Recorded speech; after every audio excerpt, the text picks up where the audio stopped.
Македонска естрада, циркус без пари, фраза која кратко и јасно ја објаснува ситуацијата на нашата естрада. Не случајно велиме циркус, бидејќи не се знае кој со кого е скаран, па потоа смирен и што се зборува зад грб. За наша среќа, актерите во оваа приказна јавно си ги кажаа ставовите еден за друг. Прв почна Панчо од ДНК, кој преку социјалните мрежи често ги критикува неговите колеги Јоце Панов и Слаткар. За разлика од него, тие гостуваа во ексклузив и јавно му испратија пораки. Јоце Панов не штедеше зборови и самоуверено тврди дека може да го истепа раперот. Имаш ли некој траче дека се тепале? Не.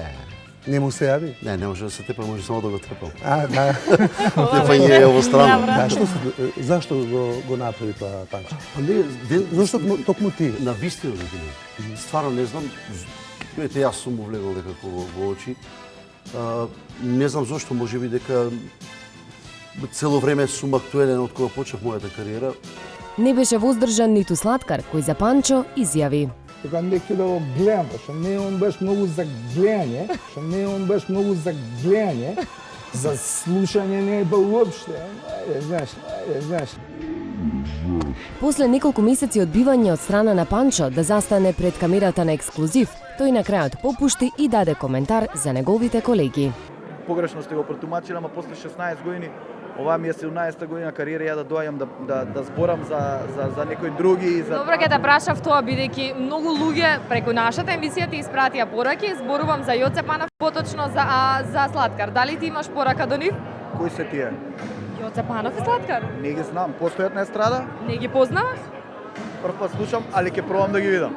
Па едниот рече дека ќе те тепал, другиот рече дека не си бил за гледање.